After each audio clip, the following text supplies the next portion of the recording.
Something seems different about my floor today, Haley. Care to explain yourself? What do you think of the new flooring I chose? Honestly, I hate it. It looks terrible. You can't put light tile with red wallpaper.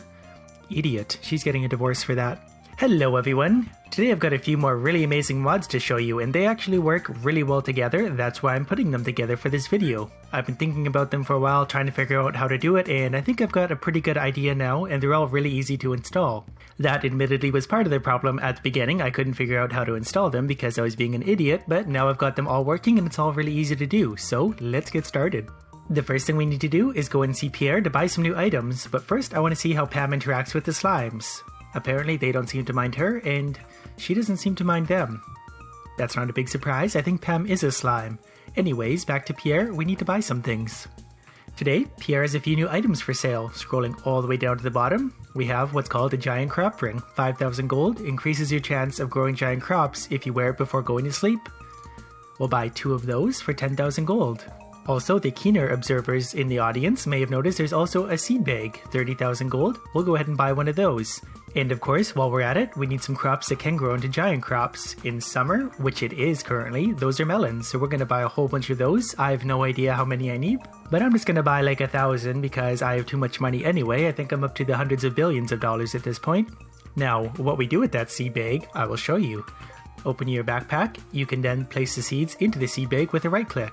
Possibly also a left click, I'm not sure, you can figure that part out for yourselves. Now I need a new hoe and Pam's not going to work. Luckily I have the item spawner still, so that's not a problem to get a hold of. But before we do anything, let's go ahead and put those rings on just because we can. I would probably forget if I didn't do this right away, so I now have a 10% greater chance of getting giant crops. I've taken the time to clear out all my sprinklers and everything I had going on down here. It had filled with grass over the past few years because I haven't done anything with it yet, and it's time to change up the layout anyway. The first thing you often want to do before making a crop is lay down your scarecrows, that way the stupid crows don't eat everything you've got.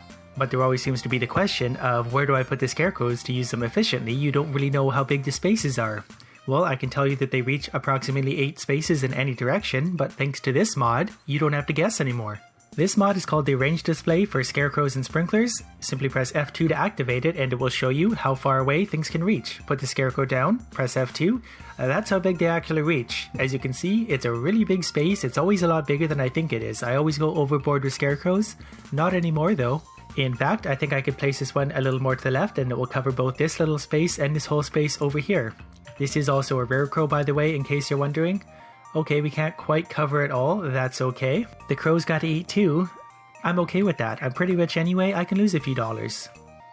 Unfortunately, it's not showing the range before I place the rare crow. I'm not sure if that's because it's a rare crow or if that's just the way the mod works. So if I place that one there, it actually fits really nicely, covers every area except that little guy. Now, unfortunately, when I designed this farm, I did not have the scarecrows in mind, so they don't fit very nicely, but I'm going to do my best just to cover it all anyway. We'll throw one there, that covers that, and then I'll just put one more right down here to cover most of this, because that's generally how I do things anyway. I cover most things, I won't get everything. Well, I guess while I'm at it, I do have one more of these rare crows, I'll throw it right there. Now this area is all covered, now we can start with the sprinklers. The sprinklers and scarecrows do work in layers, so if I put a sprinkler approximately there where it would normally go, I press that, put it down, I press F2 to see where it covers, and also the scarecrows, and then I can overlay the two. The sprinklers get a darker cover so you can make sure everything's covered. But that's kind of annoying, so I'm going to go back to doing it this way right now. So it makes it very easy to cover all the ground. So it makes it easy to efficiently cover the ground everywhere you want. And yes, normally I would place these underneath every sprinkler, that way you can hold the ground without knocking them up. I'm not going to worry about it this time though, because I'm going to change this whole layout pretty soon anyway, so I'm going to have to dig the sprinklers up at some point. Already, this one saved my life. I put it in the wrong spot and I probably wouldn't have noticed. I do that quite a bit actually, I'm not really paying attention and I get just one out of order and then the rest of them follow suit out of order as well. That's actually a really annoying mistake to make, especially when it's one of the first sprinklers you put, because I would have lost a whole row right down there, and then everyone would have commented on the video about how bad I am. And I don't need any comments to know that, I understand I'm not very good at this. So we'll quite simply lay down the rest of the sprinklers, and then we'll show the next mod. These sprinklers are all now down, very evenly placed. It only takes me a quick glance to know that I have every space I need covered. I don't need to really look at these anymore, very handy. Now the fun part though, I got to hoe around these sprinklers very delicately to make this work. Normally I would do the hoeing beforehand, but for the sake of doing this video, I didn't, and I'm already regretting that. And because those aren't really super nice to look at, I'm actually going to turn this off while I do the hoeing because that's just kind of annoying me. There they go. There we go. Much more aesthetically pleasing. Mass hoeing, now complete. Only a few casualties along the way. Still pretty painful. I really hate having to do that. Next time I'm going to use bombs again. Or just not ever hoe again. Whatever the case. Now it's time to look at that seed bag you guys saw me buy and have probably been wondering about. Simply equip it and then spread your seed. It works just like an iridium quality hoe or watering can. Simply hold the button and your character will have a seizure with a seed bag floating over his head, and then you can seed the world. 18 spaces at a time. That's much faster than doing them one at a time. I definitely prefer this method. Normally I'm running up and down holding the button, and that gets annoying fast because the map does all sorts of weird things and just doesn't really work. So, lucky me, this is like hoeing, but I can't knock anything out of the way at least, so I can just go for it. I'm free to spread my seed wherever I want. Oh, and in case you're wondering, you can't waste any seed on any spots that aren't seedable. Like for right there, I did not just lose a bunch of seeds over those. It only seeds the spots that can be seeded and none go to waste, so open season. I suspect a tool like this will be coming in future updates of the game. It would be very simple to make and it would really help out because the fields are pretty big, and to seed the entire thing one by one for about 3,400 spaces isn't really that fun. This would make it quite a bit faster and a lot less painful. Range mod does also have kind of an unexpected use too. I find it actually really helpful for finding spots that aren't seeded when it breaks it all down into grids like that. I think it's just a little bit easier to find one that hasn't been seeded, like right here, and then again over here. Because it's not exactly uncommon for me to miss spots like that, especially when there's thousands of them out there. It's really easy to overlook one. Now that I've used up almost all my seed, only 43 left out of the roughly 1,000 that I bought, I'm not going to bother to water all this because I've got sprinklers for that, so I'm going to wait for the amount of days needed for these to grow up. And we're going to see what happens pertaining to those because they have a chance of turning into a giant crop. Obviously they can only do that in the large spaces in between the sprinklers because they need a 3x3 space to do so. Haley wants to have a baby, and since we all love children so much, we should have a baby. Probably be a few weeks away, probably won't get to see it in this video, but it will be there, and yes, it will be mistreated. The melons aren't quite done yet. It's the 15th today. I'm just wanted to take a quick look, see how they're looking, and I want to check them on the first day they're ready to see if it really does make much of a difference. Oh, the crow did get one. Get out of here, bird. If it does make much of a difference having those two rings on, and it really should. So another day or two and these will be ready. We'll come back then. Here we go. It was the 18th that I'm looking for. See how many of these are giant. Actually, so far, quite a few of them are. There's normally not this many big on the first day, so that 10% really does make a difference. Yeah, I'm actually really impressed with the number of those that came out giant. There's 15 of them right at the bottom, plus this bunch up here. There's over 20.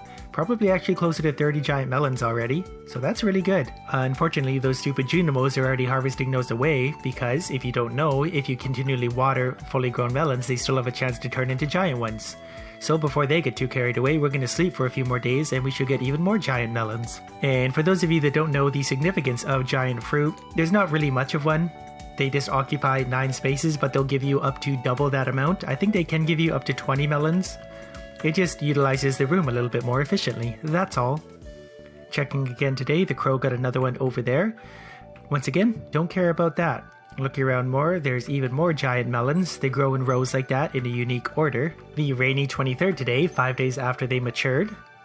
We'll take stock of what we got. Still could use a few more up there, but that's okay. Got lots down here still.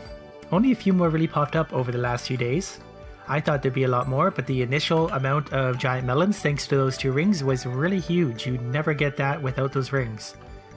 Well, let's harvest this and see what we get. Breaking the giant melons, simply hit them with an axe. Preferably iridium, preferably with kill everything in one hit on that I have thanks to cheats. Everything is harvested now. It took me till 6 AM because I have time frozen because I don't want to waste time. 804 regular, 90 gold, 126 silver quality. I didn't bother to fertilize them because I don't care. I don't need the money. Let's see how much of those are worth. Not that it really matters at this point, but it's always fun to see. This video is obviously about the mods. That was actually worth 301,398 gold. A lot more than I thought, but there were 1,000 of those seeds down on the ground. Again, the mods used in this video were the seed bag, the range display for sprinklers and scarecrows, and the giant crop rings.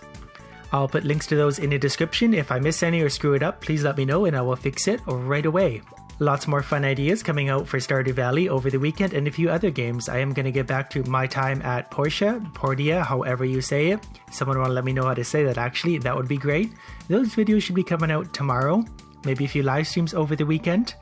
If you haven't seen my channel before, take a look. All sorts of fun videos in there. New videos out every day, sometimes 2, maybe even 3. Live streams, blah blah blah. Other than that, hope you like this one. Thank you all for watching.